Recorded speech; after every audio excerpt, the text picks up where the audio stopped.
c'est très bien, c'est une marque de personnalité. Et ceux qui aiment bien se moquer, c'est ceux qui n'ont pas confiance en eux-mêmes. J'essaie de ne pas en faire partie. Pour vivre heureux, il faut vivre caché. C'est des personnes ouvertes d'esprit, c'est bien. La différence ne laisse jamais indifférent. Ça, il faut de tout pour faire un monde et ça donne du piment. C'est pas pour nous que vous dites ça quand même.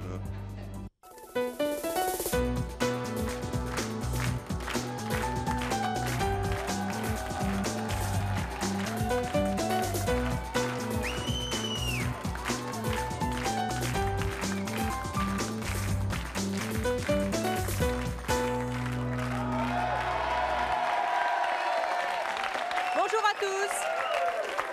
Aujourd'hui, nous recevons des couples très particuliers. Une mère et sa fille qui ne s'habillent qu'en panthère. Un couple de jumeaux, prêtres et chanteurs.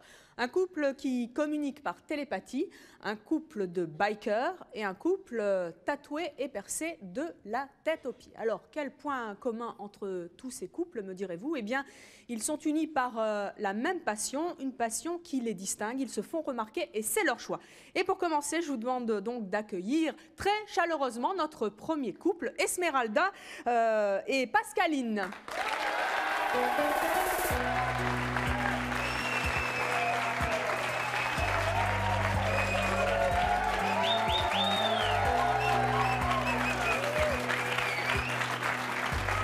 Pascaline et sa fille Esmeralda, bonjour. Vous vous habillez toujours en panthère? Oui, de façon très très régulière. Très régulière ou oui, toujours? Toujours quand je suis avec ma mère et puis quand je suis toute seule autrement. Depuis toujours? Depuis toujours. Toute petite? Toute petite. Déjà la layette est en panthère? C'était un bébé panthère. La layette, non, on n'a pas trouvé. C'est un vrai choix, toutes les deux, de vous habiller en panthère? C'est notre choix, Oui. comme l'émission. Et pourquoi? Cela provient de... Je suis au plateau de la Vieille Castille, et c'est suite à une chose qui s'est passée là-bas. J'ai fait le vœu de m'habiller comme ça, c'est tout. Mais je ne vous dis pas ce qui s'est passé. Pourquoi? Parce que c'est mon secret. Vous voulez vraiment pas nous en dire un petit bout? Ah non, non, non, je ne le dis pas. Allez!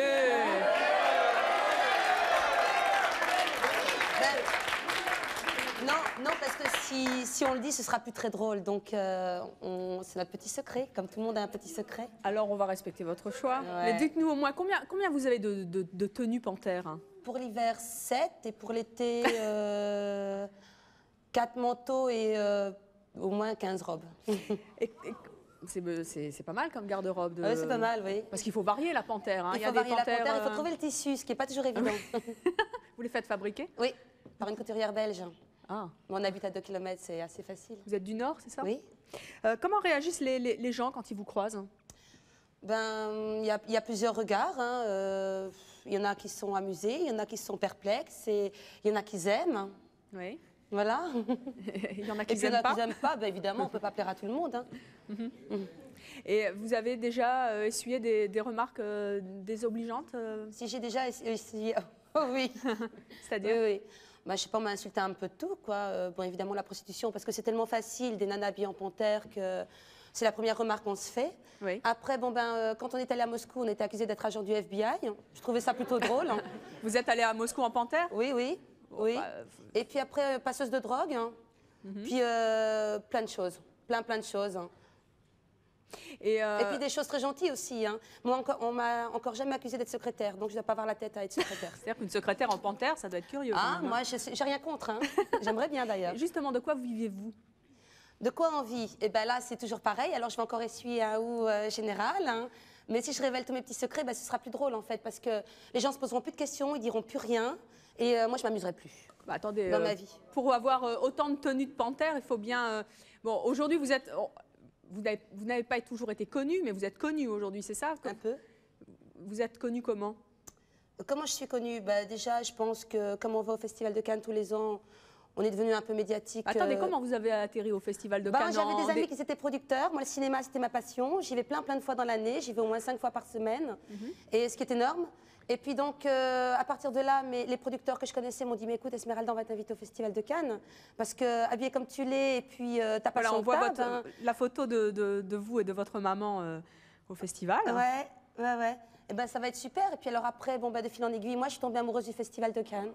On vous comprend. Ah oui? Et vous avez vos entrées comme ça, rien que parce que vous êtes habillé en panthère? Non, je pense pas que j'ai mes entrées rien que parce que je suis habillée en panthère. Je sais pas. Je peux pas te révéler non plus, ce serait pas drôle. Oh, bah flûte, non. alors vous nous dites rien. Et vous fréquentez des stars au Festival de Cannes et ailleurs? Ah oui, moi je suis très copine avec Whoopi Goldberg, que j'adore. Carrément. Ah, carrément, bah oui. Et un jour, elle s'est arrêtée sur la croisette, elle a demandé pour faire une photo avec nous. Elle a fait un bouchon et on a fait durer le bouchon. Combien de temps? Un bon bout de temps. Et on est devenues copines comme ça, en fait. Et vous allez aux États-Unis la voir? De temps en temps, quand je vais aux États-Unis. Ouais. Non, arrêtez, je vous crois pas. Si. Si? Si. Et vous avez d'autres amis stars? Ben moi, j'aime beaucoup Fabrice Lucchini, avec qui je parle pas mal quand je le vois. Oui, il y a de quoi parler avec Fabrice. Ah oui, et je parle bien d'ailleurs, j'adore. Oh, j'en doute pas. J'adore. Et puis plein d'autres. Qui ça? Je sais pas, j'ai pas d'autres noms qui viennent en tête là. Donc, alors, on c'est au petit vous bonheur. voit là avec Thierry Lhermitte, là? Oui, alors ça, c'était pendant une soirée à Lille, en fait. Oui. Il était venu à une avant-première présenter son film. Mhm. Et vous êtes resté amis avec? Quand on se rencontre, on se dit bonjour. Ah oui. Oui, mais amis, on va pas se rencontrer dans une soirée. Amis, c'est un grand mot, vous Il savez. fréquente pas Whoopi Goldberg, c'est ça? Non, Ah bon. j'en sais rien. C'est pas le même sac d'amis. Il faut lui poser la question. Donc bonjour à la fille et à la maman panthère. Bonjour. Donc j'ai une question à vous poser en fait. Et je voudrais savoir, bon la panthère on le qualifie d'un animal assez sauvage. Ouais. Et vous, ainsi que votre maman, est-ce que vous êtes sauvage ou, sinon, ou est-ce qu'alors vous êtes opposé à cette sauvagerie? À la base, je suis pas sauvage, mais je présume que j'ai des pulsions comme tout le monde. D'accord. Des pulsions, d'accord, mais pourquoi on...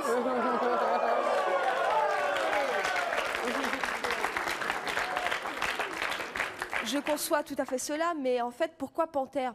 Pourquoi les vêtements de panthère? Ben, Bon, on c'est l'a- vrai, c'est joli, hein. Ah oui, oui, moi je Mais, trouve aussi que c'est très joli. Hein. J'ai rien à redire là-dessus. Mais bon, on l'a dit tout à l'heure, quoi. Le petit secret, on le dit pas, mais ça vient d'un vœu que ma mère a formulé. Donc elle s'habille toujours en panthère. Moi, énormément aussi. Pour Sauf plupart la nuit. du temps. La nuit, on est des panthères roses. Voilà. D'accord. Attends, c'est panthère mais rose. Rose. Rose. Ouais. Rose. Non, mais au sens propre. Les chemises de nuit sont roses. Mais pas en panthère. Ah non. Ah, on est des d'accord. panthères roses. Alors, On est puisque des vous panthères parlez de la roses. nuit, vous êtes tout le temps ensemble, hein, Oui. avec beaucoup, votre oui. maman. Oui, oui. Hein. Oui. Vous arrivez à avoir une vie personnelle, Bien sûr. l'une et l'autre? Bien sûr. Et les hommes, ça leur plaît que vous soyez des panthères? Ah bah de toute façon, bon, ma mère a été mariée, mon père a disparu, c'est maintenant une histoire réglée. Puis en ce qui me concerne moi, bah, je pense que les gens qui me connaissent savent déjà qui je suis, donc ils me prennent comme je suis, quoi. J'ai pas changé non plus brutalement parce que je tombe amoureuse. Enfin, moi, j'appellerais pas ça tomber amoureuse. Dans ce cas-là, je devrais satisfaire et ne plus porter mes habits parce que je tombe amoureuse. Non, je trouve. Non, non. Il me prend comme je suis et moi, je le prends comme il est avec tous ses défauts et tout. Ouais.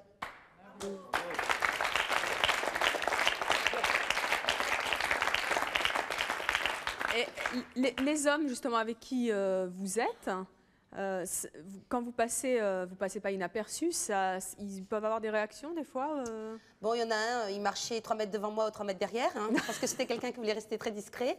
Puis les autres, bon, bah, ils se montrent... Vous êtes resté longtemps avec lui? Oui, je suis restée 4 ans. Donc, il s'est baladé pendant 4 ans, 3 mètres devant, 3 mètres derrière. Ouais, je pense aussi maintenant, avec le recul. Et puis bon, ben, sinon, il se montre à côté de... Mais c'est pas, il voulait rester discret, hein. C'était son choix. Et donc, non, les autres, ils se montrent à côté de moi sans problème. Hein. Et vous, ça vous plaît comme ça, d'être un peu excentrique? Ouais, ça me plaît. Oui, pourquoi? Pourquoi ça me plaît? Ben, parce que c'est dans ma nature, tout simplement. On a tous des natures, il y a des gens qui... Moi, quand j'allais en classe, il y avait des filles ça ne va pas être facile en classe quand même. Ah non, c'était pas facile du tout. Hein. Je me suis battue plusieurs fois et tout. Mais bon, j'ai tenu le choc. Et la panthère, ça influence votre caractère, votre manière d'être? Vous êtes... Je pense pas. Non? Non. Et vous n'en avez pas un peu marre, des fois, de l'imprimer panthère? Du tout. Non, du tout. Jamais, vous faites pas une overdose? Non, non, non. Et en fait, je pense que si j'en avais marre, j'arrêterais. Je sais suffisamment ce que je veux pour arrêter quand j'ai envie d'arrêter. Mais donc, tant que je suis comme ça, c'est que j'en ai pas marre. Notre prochain couple est aussi très, très surprenant. Sarah et Édouard sont mariés et ils communiquent ensemble par télépathie. Je vous demande de les applaudir très chaleureusement, Sarah et Édouard.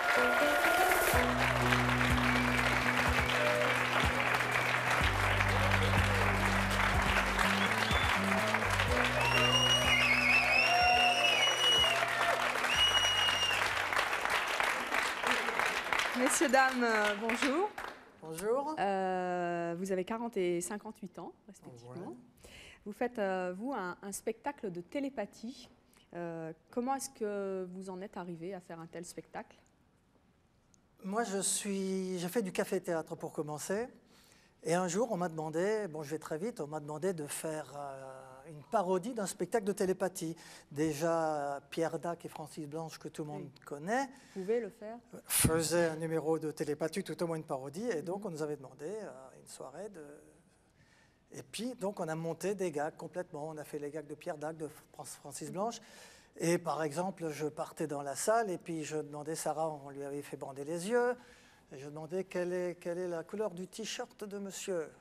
Alors, Sarah réfléchissait, bleu. On applaudit très fort. Quelle est la couleur de la chemise de monsieur? Blanc. On applaudit très fort. La couleur de la cravate de rouge, bleu, blanc, rouge, on applaudit très très fort, quoi. Donc, si vous voulez, on est parti sur des gags comme ça. Et puis c'est devenu sérieux. Je me suis dit qu'on pouvait dépasser le stade de la parodie et faire de la télépathie. Et donc, ça ne s'est pas produit tout seul. Il a fallu travailler, s'entraîner. Et... J'ai souvent l'habitude de dire, bon, c'est vrai qu'il y a très très peu de couples en France qui sont capables de le faire. Il y en a 10. Oui, il y en a 10, oui. Nous avons donc un des 10 couples en France qui font un spectacle de télépathie. On peut les applaudir, oui. Et là, vous pouvez le faire. On peut le faire. Devant nous maintenant? On peut le faire, oui, si vous voulez. Alors, vous allez aller tout à l'heure dans le public. Vous allez prendre des objets personnels sur les personnes qui sont ici présentes. Préparez tout ce que vous avez, mais surtout, vous ne dites pas ce que c'est. Sarah, elle, va vous dire très exactement ce que vous aurez dans les mains. Et naturellement, Sarah, on va lui bander les yeux. Et elle a un bandeau, et c'est moi qui vais le faire. Donc, s'il y a un truc, ça sera de ma faute. Alors, je vais vous demander... Tester ce bandeau, voilà. Je confirme qu'on ne voit rien du tout. Hein. Oui, Evelyne a testé le bandeau tout à l'heure. Bien. Hop. Tire pas trop sur les cheveux. Et hop, là, on dirait qu'elle a fait ça toute sa vie. Hop. Voilà. Alors, vous avez donc vu qu'elle avait un bandeau noir sur les yeux. Je confirme, on ne voit rien du tout. Sarah, vous trouvez toujours la bonne réponse avec ce bandeau ? Pas toujours, mais je vais essayer. D'accord. Alors, c'est ce que nous verrons dans un instant, puisque vous allez nous faire une démonstration surprenante. On l'a dit, il n'y a que 10 couples en France qui sont capables de faire un tel spectacle de télépathie. Ce sera juste après nos appels à témoins. Et écoutez bien, c'est peut-être aussi votre choix.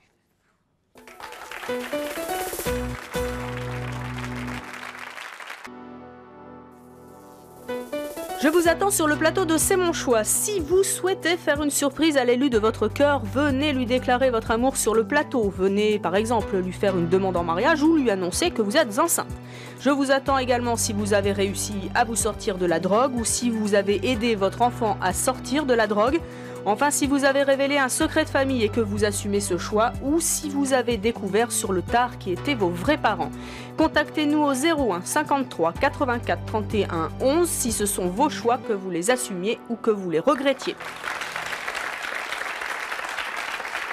Nous retrouvons Sarah et Édouard, un couple très particulier puisqu'il fait partie des 10 couples en France spécialistes des spectacles de télépathie. Sarah et Édouard, ça va ? Ça va, on va essayer. Vous êtes prêts? On va essayer. Vous pouvez le faire? On va pouvoir le faire. C'est sûr, elle ne voit rien du tout? Ah ça, je vous promets qu'on ne voit rien du tout. C'est sûr. Là, si je me mets là... Non, elle m'a juste senti. Bon, allez, on y va. On vous laisse faire? Ok. Sarah, tu es avec moi? C'est une petite question que vous entendrez souvent. Ça me permet de savoir si Sarah est bien branchée sur mon cerveau. Alors, si vous avez des objets à me remettre... Sarah, tu es avec moi? Oui. Qu'est-ce que c'est? Ah, alors là, je ne sais pas qui t'a donné ça, mais on commence par un objet tout à fait spécial. Je la sens d'ici, c'est une chaussure. Oui, il s'agit effectivement d'une petite chaussure. Sarah, tu es avec moi?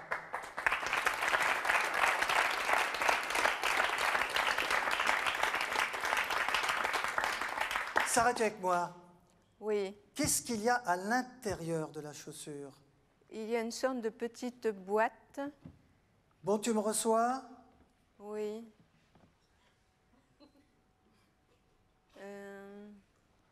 peut-être, en fait, s'agit-il d'un fumeur ou quelqu'un, un briquet du... Oh.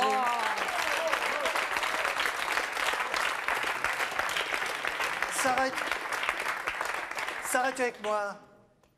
Oui. Donne-moi une particularité de monsieur qui m'a remis Quelque chose de particulier. Oui. Ce monsieur a des moustaches. Oui, il a des moustaches, même une petite barbe. On applaudit très très fort ce monsieur.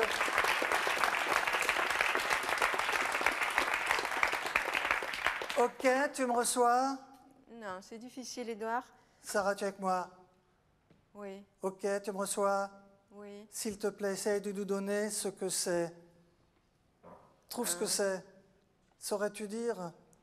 C'est un rapport avec les dents. Oui. Peut-être un dentifrice. Oui, on applaudit Sarah. Oh, c'est extraordinaire. Il s'agit effectivement de dentifrice. Je vais aller me promener. Sarah, tu es avec moi? Sarah, tu es avec moi? Sarah, tu es avec moi? Oui. Vois-tu ce que c'est de particulier? Là, il y a des lunettes. Oui. Sarah, tu es avec moi? Oui. J'aimerais rapidement que tu indiques la couleur des lunettes. C'est gris, elles sont grises. Oui, gris, gris-bleu, c'est ça. Qui c'est qui m'a remis ces lunettes? Alors, je vais essayer de bouger un petit peu. Sarah, tu es avec moi? Sarah, tu me reçois? Oui, Édouard. Sarah, autre chose, vois-tu ce que c'est? Oui, là, il y a un bijou, un collier. Oui. Sarah, Sarah, tu es avec moi? Oui, c'est un bijou. Oui, c'est un bijou. Ensuite, tu me reçois? Non, c'est... Peux-tu essayer de répondre? Autre chose, d'où vient ce bijou? Il vient d'un pays d'Amérique. Je pense au Pérou. Non. De quel pays c'est? D'Afrique. Il ne faut pas souffler. Sarah, tu es avec moi? Oui. Alors, tu me reçois? Oui. Révèle, on t'écoute. Qu'est-ce que c'est? Il y a quelque chose qui se mange, un bonbon, Oui. Sarah, tu es avec moi? Allez, le dernier, là. Hein. Quel est cet objet que je montre? Oh, elle est facile, celle-là. Qu'est-ce que je montre? Qu'est-ce que tu me montres? Oui, qu'est-ce que je montre? Est-ce que ce ne serait pas une montre que tu me montres? C'est tout le monde qu'on applaudit quand même, Sarah, très très fort. Ça. Bon, dites. Sarah. Là, Édouard, tu triches, là. Mais non. Sarah, réfléchis.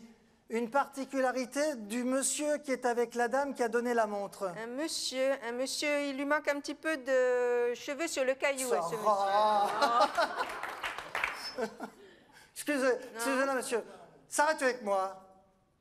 Oui. Sarah, es-tu avec moi? Oui. Je ne vois pas très bien. Non, Sarah, tu es avec moi? En passant, s'il te plaît, autre chose ici. J'aimerais que tu dises quelque chose sur le monsieur.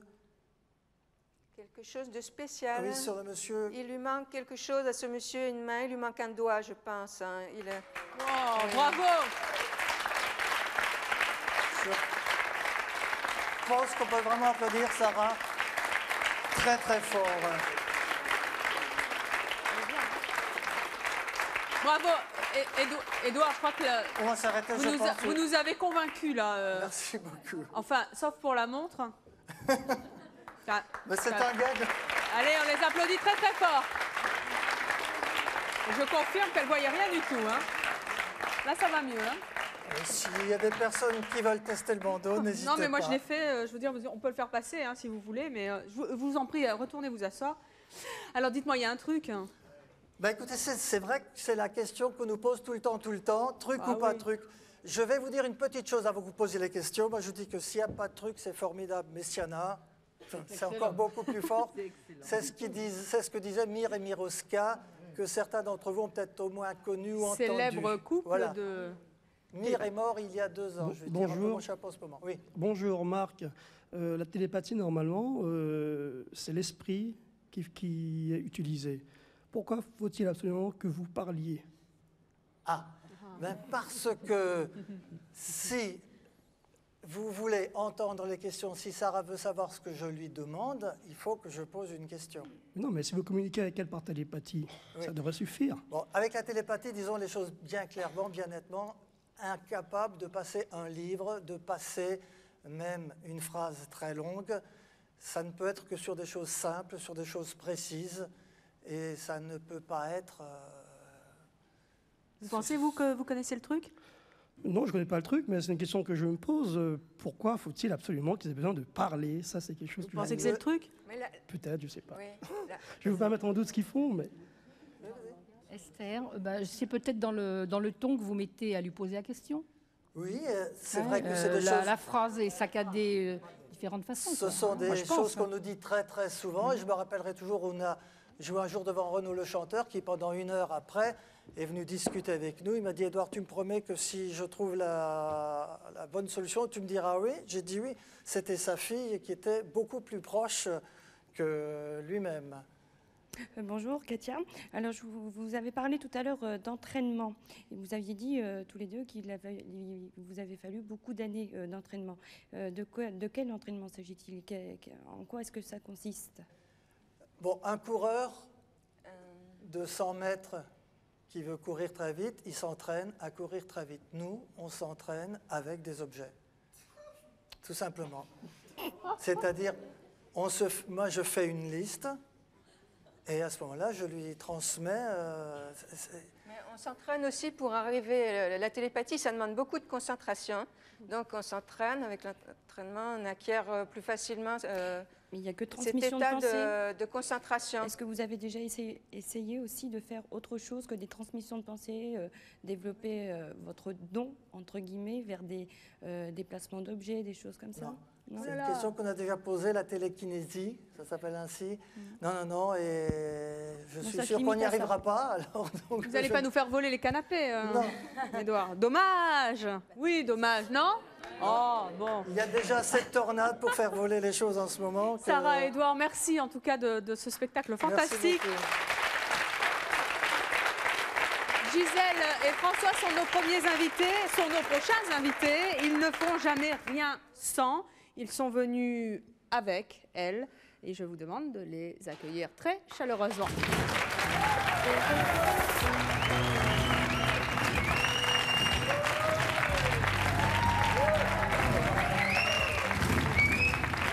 Waouh!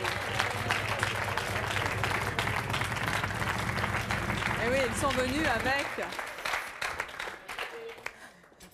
vous êtes donc venus avec... elle a un nom? Non. Non. Non. Avec une moto. Moto, voilà. Qu'est-ce que ça représente pour vous, la moto? Le plaisir de rouler, la liberté. Ce que j'ai toujours été, je pense, c'est le maintenant. Simplement ce qu'on est, quoi. C'est-à-dire le plaisir. Je suis né avec des mobylettes, je les ai trafiqués. Je suis passé après à des motos japonaises parce que j'avais pas les sous. Ouais, c'est tellement interdit de trafiquer plein de choses que bon. Vous avez le sentiment d'être un couple très très particulier? Je pense qu'il nous rend particulier, c'est le regard des autres. Alors justement, le regard des autres, il est comment? Il va de la personne qui a peur parce qu'on est en groupe, les personnes qui sont attirées parce qu'il y a la moto. Oui. Qu'est-ce qu'on vous dit en général? La première question, c'est combien ça coûte? Et combien ça coûte? Celle-ci, je sais pas, dans les 120 000 francs. D'occasion, 90 000. Bonjour, Carole. Je voulais savoir si vous aviez des enfants. Oui, j'ai une grande fille de 21 ans. Enfin, tous les deux, on a une grande fille de 21 ans. Et ils ont-ils la passion de la moto comme vous? Non. Jusqu'à 14 ans, oui, elle nous a suivis un petit peu partout, quand on se déplaçait et tout. Puis bon, maintenant, elle vit autre chose. Et quand elle était petite, c'était comment avec la moto? Vous n'avez pas de voiture? Disons que comme on roule en groupe, il y a toujours un célibataire qui nous la prenait, et puis elle venait avec nous, non? Puis bon, même il y a des couples comme nous qui ont des enfants en bas âge, on se débrouille toujours d'avoir une voiture qui prend les gosses, et puis... Donc ils sont... Bon, c'est sûr, ils ne sont pas sur une moto, mais bon, ils participent quand même à nos week-ends et tout. Vous faites beaucoup de concentration en moto, je suppose? Vous allez à toutes les... Oui, on fait beaucoup de concentration moto, mais on roule aussi beaucoup entre nous et on a beaucoup plaisir à rouler entre nous, s'organiser des petits week-ends, tout ça. Et quand vous êtes 60 comme ça sur des motos qui sont superbes mais néanmoins impressionnantes, qui font beaucoup de bruit, vous n'effrayez pas les gens? Si, c'est là qu'on effraie le plus en fait. C'est surtout quand on arrive dans les stations essence, dans les restaurants. Au début on voit... Et qu'est-ce qui se passe là? Derrière la caisse, au début on voit la dame qui est derrière la caisse, après on commence à voir le monsieur, après le Rottweiler. Et puis jusqu'au moment où on paye, et puis après, ça se détend. Mais ouais, c'est vrai que c'est pas tout le temps, mais ça arrive comme quand on fait les courses dans le supermarché, on est plusieurs du club. Bon, on voit tout de suite qu'on se demande pourquoi à notre caisse, il y a un peu plus de vigiles qu'aux autres, quoi. Tout de même. Philippe. C'est pas le même look, Philippe. Hein? Non, pas tout à fait, mais ça peut venir. Est-ce que, Gisèle, vous avez déjà conduit la moto? Comment? Est-ce que vous l'avez déjà conduit la moto? Non, pas du tout, non. Comment ça se fait en plus de 20 ans? Vous n'avez jamais eu l'occasion? Non, non, ça me dit rien. Moi, je préfère être derrière. Je regarde de prévisage et pas m'occuper de me faufiler et tout. Non, moi, je préfère être derrière. Moi, je suis bien. Et François vous laisse pas conduire, sinon? C'est pas qu'il voudrait pas. Moi, je pense que si j'avais vraiment... non, si j'avais vraiment voulu, ça aurait été... Oui. Si, je la laisserais volontiers conduire une moto. Pas la mienne. Pas la sienne. Et maintenant, par exemple. Non, je suis franc. Ce qui fait que peut-être elle est souvent derrière moi, c'est peut-être parce qu'elle a l'impression qu'elle me verra un peu moins souvent. Ah, peut-être aussi, ouais. Donc il y a ça. Les bikers, c'est des machos? Non, pas du tout. Non. Non. Mais il est évident non, on est souvent, vrai, c'est ce qu'on dit. souvent en retard. C'est-à-dire qu'on dit qu'on part pour 10 minutes, on rentre un jour ou 2 jours après, quoi. C'est la boîte d'allumettes.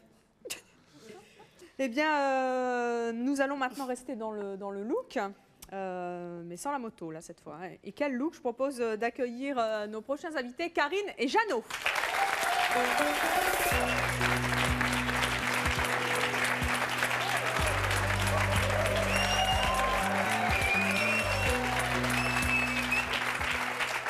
Karine, Jeannot, bonjour. Vous avez 30 et 32 ans. Vous travaillez ensemble. Jeannot, vous êtes perceur.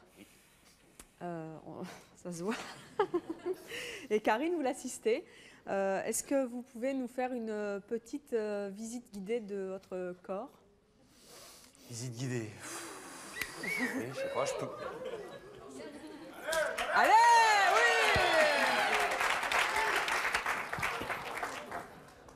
oui. Ouh. Qu'est-ce que ça représente?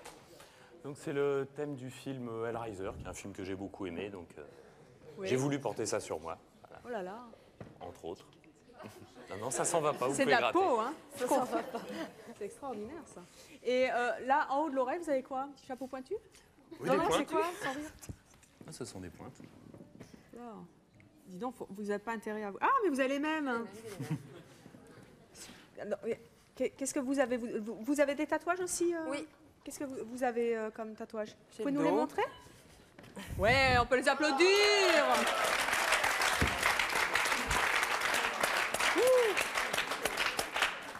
Et là, qu'est-ce que ça représente? C'est une oui, avec guerrière. les pieds, c'est mieux. Karine, c'est? C'est une guerrière. Je ne porte que des guerrières, des femmes. Des guerrières? Oui. Vous êtes une guerrière vous-même? Peut-être.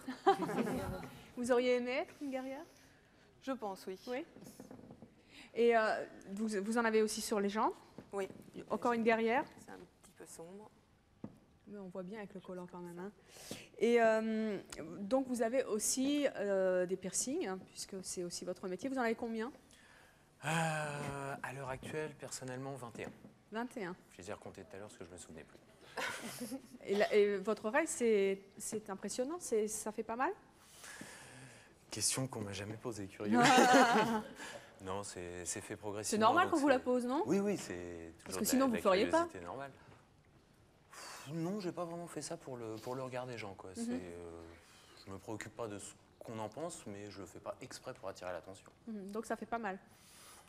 Pas plus que de se faire percer les oreilles de manière classique. Bon. Et vous avez combien de... J'en ai 30. 30, donc un petit peu plus que... Un peu plus. Qu'est-ce que ça représente pour vous, les piercings et les tatouages? En tant que couple en plus. Oui. C'est une décoration.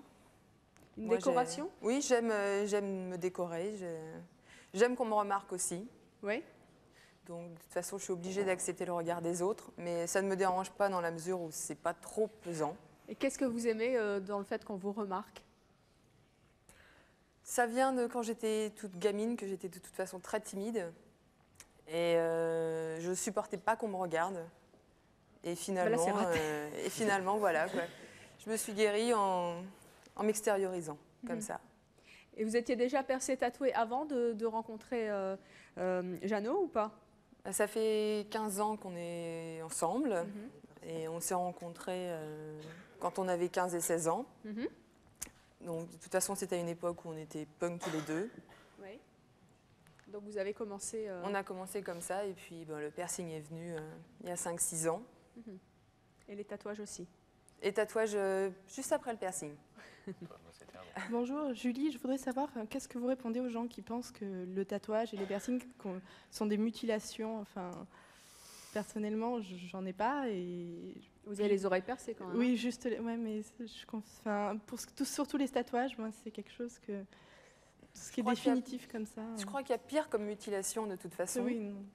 Moi, je ne considère pas ça comme une mutilation. Donc, effectivement, ça fait un petit peu mal à faire, surtout pour les tatouages. C'est plus en longueur qu'un piercing. Mais bon, on a envie de porter des belles choses. On se fait faire des belles choses par des bons tatoueurs. Et je pense que ça en vaut la peine. Et pour votre dos, vous, Jeannot, ça a pris combien de temps? Je ne sais plus le temps exact que ça a pris, mais ça doit tourner autour d'une trentaine ou d'une quarantaine d'heures. 40 heures? Oui. Donc par petite séance, parce que forcément, supporter plus 40 heures de douleur? Majoritairement, oui. Pour le tatouage, je supporte assez mal. C'est douloureux. Il faut vraiment que j'ai envie d'en porter pour moi. Et c'est un plaisir de souffrir? Non, pas du tout. Franchement, pour moi, pas du tout. Le plaisir, c'est après de porter des tatouages qui me plaisent et que personnellement, je trouve jolis. Mais il y a des fois, j'y vais à reculons quand même. À la plage, vous êtes en maillot de bain? Je ne vais plus à la plage ou à la piscine depuis plusieurs années. Pourquoi? Depuis que j'ai dépassé les petits tatouages sur les épaules, je n'y vais plus. Mais pourquoi? Parce que justement, le regard de certaines personnes est parfois trop pesant. Et ce qui dépasse, ça va. Quand on voit que je suis pratiquement couvert, c'est trop. Et bon, il y a des fois, j'ai envie d'être tranquille. Si j'allais à la plage, ce serait pour faire comme tout le monde, pour jouer au ballon, pour me baigner. Et pas pour supporter forcément... Voilà. Que les gens me regardent, c'est pas un problème, c'est le fait qu'après, il y a systématiquement des gens qui vont venir m'aborder pour en parler. Il y a des situations où je suis disponible pour ça et ça pose aucun problème. Quand je suis dans un contexte de vacances, par exemple, j'ai pas forcément envie de parler de moi. Surtout que je pense que j'ai pas que ça qui peut être intéressant. Mais malheureusement, on voit que ça. Donc il y a des fois, je cache un petit peu. C'est vous aussi qui voulez ça? Oui, bien sûr, bien sûr. C'est pour ça que je les exhibe pas plus que nécessaire. En fait, c'est quand vous voulez. Voilà. On ne veut pas tout le temps. C'est le tatouage quand je veux, si je veux. C'est ça? Oui. Oui, bonjour, Nathalie de Marseille. Je voudrais savoir... Oui, j'ai l'accent, je sais. Non, j'ai rien dit. Je voudrais savoir si vous trouvez ça beau, d'en avoir autant, parce que j'ai mal pour vous, rien qu'à vous regarder, là. D'en avoir autant, surtout que vous les cachez, vous dites vous-même à la plage, j'en ai trop. Alors, pour quelles raisons vous en faites autant? Et j'aimerais savoir si ça correspond à un mode de vie particulier. Un mode de vie particulier, non. J'ai la chance de pouvoir me le permettre parce que, évidemment, j'ai une activité professionnelle qui fait que ça ne me pose pas de problème, au contraire. Sinon, le fait d'en porter trop, non, je vois pas. À la limite, tant que j'ai de la place et qu'il y a encore des motifs que j'ai envie de me faire tatouer, je continuerai, quoi. Parce que personnellement, je trouve ça joli, quoi, mais dans la même mesure que d'accrocher un tableau chez soi. Mais les piercings, je sais pas, moi ça me... ça va, mais 30 ouais. Mais ce qu'il faut se dire, c'est qu'une fois que c'est cicatrisé, de toute façon, ça ne fait pas mal, quoi. Un piercing, ça peut faire mal au moment où on fait le piercing, mais après les durées le temps que ça cicatrise. Oui, mais ça va être pendant quelques jours. Il y a quelques jours où il faut s'adapter. Il faut s'habituer à avoir quelque chose. Quand c'est un piercing pour la langue, il faut s'habituer à avoir quelque chose de nouveau sur la langue. Quelque chose à la lèvre, c'est pareil. Les oreilles pour se coucher, pour répondre au téléphone les premiers temps. Mais ça passe très vite, quoi. Une fois que mais l'intérêt d'en avoir 10 ou 30, parce que vous dites vous-même que par rapport aux gens, ça peut être le frein à la communication, parce que vous n'osez pas. des fois les montrer. Alors c'est quoi l'intérêt? Ah, c'est pas qu'on n'ose pas les montrer. Non, c'est pas un frein à la communication. Je pense qu'on rencontre des gens de la même manière que tout le monde. Il y a simplement des fois où on a envie d'être perçu autrement qu'à travers nos tatouages ou nos piercings.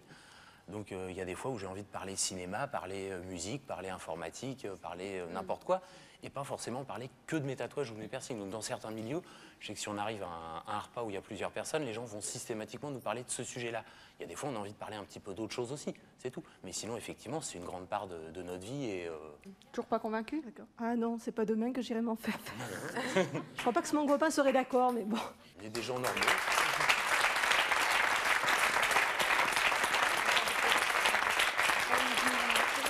Vos parents, ils ont pris ça comment? Karine, par exemple?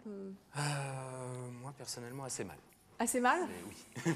C'est-à-dire? C'est pareil, il y a des gens qui ne comprennent pas. Quand c'est la famille, c'est un petit peu dommage. Mais oui. Bon, c'est pas...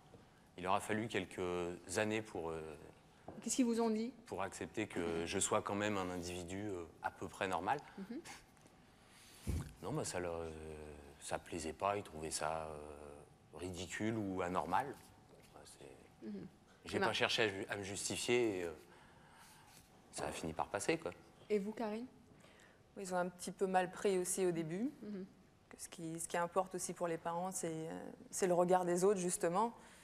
Et donc, ça ne plaît pas forcément quand on regarde sa fille ou que ses collègues disent « T'as vu ta fille, comment elle est ?» Il faut pouvoir supporter aussi le regard des collègues pour les parents. Et puis bon, bah, finalement, maintenant, je pense que ça va bien. Parce que ce qui fait peur aussi aux parents, c'est l'acceptation sociale, quoi. Donc, vu que maintenant, de toute façon, on a notre studio de piercing, il n'y a pas... On vit pignon sur rue, donc ça va. Avec pignon sur rue. Nous sommes maintenant des gens respectables, tout du moins dans notre quartier. Oui, bonjour, Marc. Est-ce que vous avez un message particulier à faire passer à la société justement par ces piercings et ces tatouages que vous portez?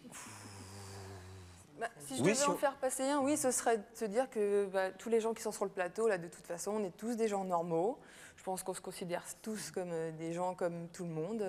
Juste une petite différence. Oui, mais une petite différence. Et voilà. Et en fait, ce que moi j'aimerais, c'est que dans la vie de tous les jours, les gens arrêtent de penser qu'on peut être détraqué ou qu'il y a des choses comme ça. Et que ça empêche, moi je vois ça au niveau piercing, piercing. Il y a beaucoup de gens qui viennent à la boutique, qui voudraient se faire un piercing et qui me disent « mais moi je ne peux pas parce qu'on va trouver que ça ne va pas, mon boulot ils ne vont pas vouloir, je risque de me faire virer » et je trouve ça très con. Alors je voudrais poser une question à monsieur. Je voudrais lui demander si le biker est tatoué lui aussi. Oh oui, dites oui. Oh, vous nous le montrez? Ah oui! Le micro. Oh là là là là là là là là là! Mais c'est une panthère! Non! Et on l'a pas fait exprès!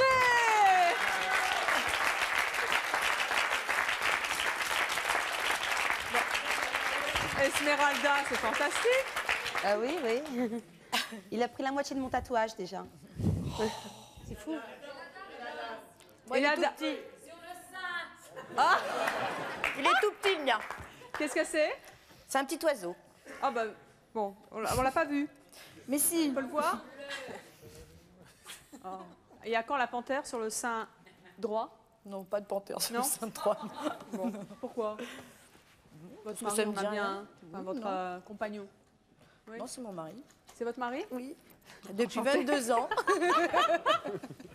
Alors, notre dernier couple est un couple de jumeaux, mais ils ont également deux autres particularités.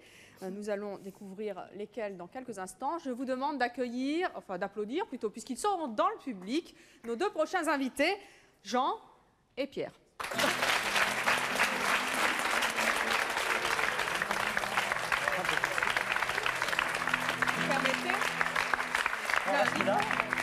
En principe, oui. Jean et Pierre, jumeaux, Jean et Pierre Pradel, sans plus. Quelle profession vous exercez? Alors, ça passe, oui.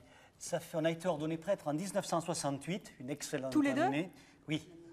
Ensemble? Ensemble en 68, donc ça fait pas mal d'années. 68, vous l'avez fait exprès? Non, c'est comme ça. Voilà. Et depuis ça dure avec des chemins différents, parce que contrairement aux couples qui sont là, on ne vit pas ensemble, jamais. On a chacun nos responsabilités. Moi, je suis prêtre dans une paroisse maintenant, et je me prépare à partir au Niger pour quelques années. Et attention, ça barre de là-bas. Et lui, il est dans une maison où on accueille des gens, une maison que nous avons fondée. Donc, on ne vit pas ensemble. D'accord, mais vous êtes quand même un couple de jumeaux, donc vous êtes jumeaux prêtres. Oui. Voilà. Et votre troisième particularité, c'est que vous êtes... Eh bien, c'est qu'on est ensemble quand on part chanter. Vous êtes chanteur? Chanteur, oui. Jumeaux, chanteur, prêtre et chanteur. Auteur, compositeur, interprète. Et quand on part chanter, eh bien, on se retrouve ensemble, c'est-à-dire à peu près une centaine de jours par an. Quand j'ai vu le titre de votre émission, la sympathique, pour aujourd'hui, c'était les sacrés couples. Oui. Nous, on est beaucoup plus sacrés que couples.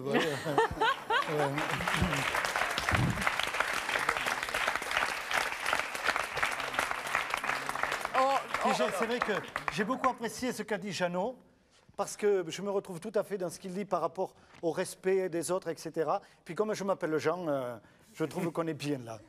Alors, là aussi, on a envie de savoir un petit peu ce que vous chantez. Vous avez préparé un petit morceau? Vas-y, il faut mettre l'ambiance, Allez, on peut...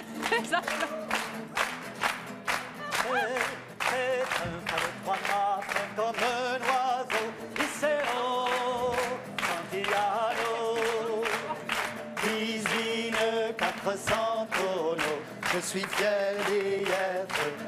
Hey, tiens bon la part et tiens bon le vent, Iseo, Santillano, si Dieu veut toujours droit devant, nous irons jusqu'à San Francisco. Bravo! Non, pour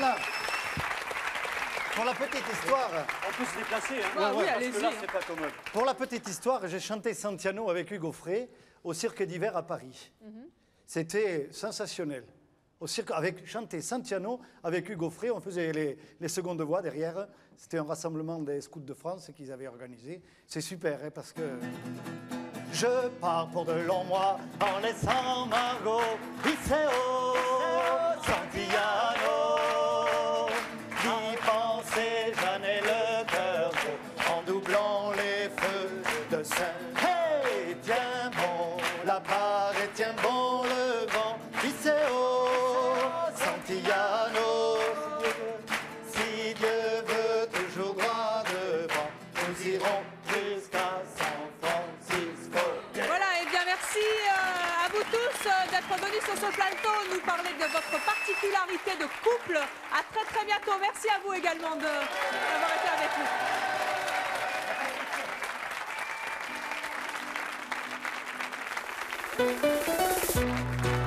Demain, nous recevrons Daniel, Marie-France et son mari Daniel. Marie-France et Daniel ont 10 enfants, Daniel, eux, en a 13. Ils ont voulu former une famille très nombreuse et c'est leur choix. À demain, 13h50.